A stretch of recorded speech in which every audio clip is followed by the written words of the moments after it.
badhe kula kanthi malih wangsul ing payudan tanpa beda kados sing wingi uni. Jagat Dewa Bathara. Konopati.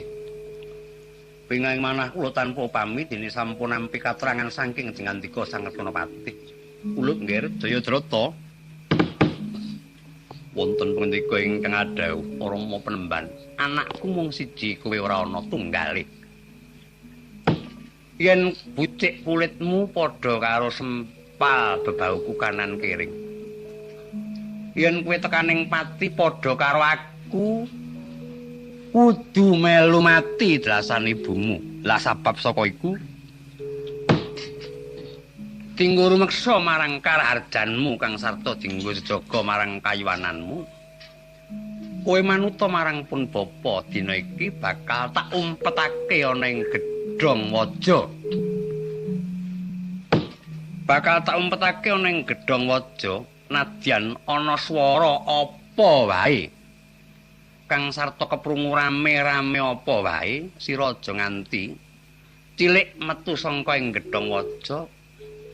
Apa maneh manglung-manglung angungak ing cendhila.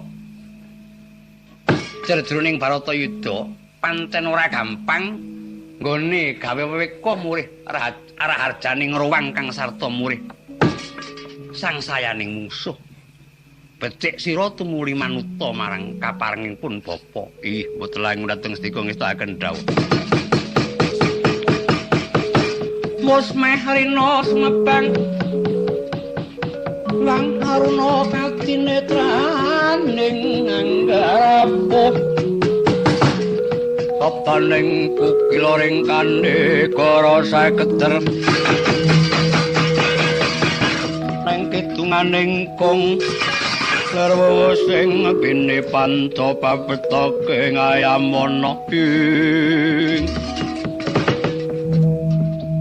lega raos sing manah kula dupi sampun nampi pangandikanipun Penemban Simpani klilaning mangke kula nyuwun pamit badhe wangsul dhateng pakuwoning Kurawa.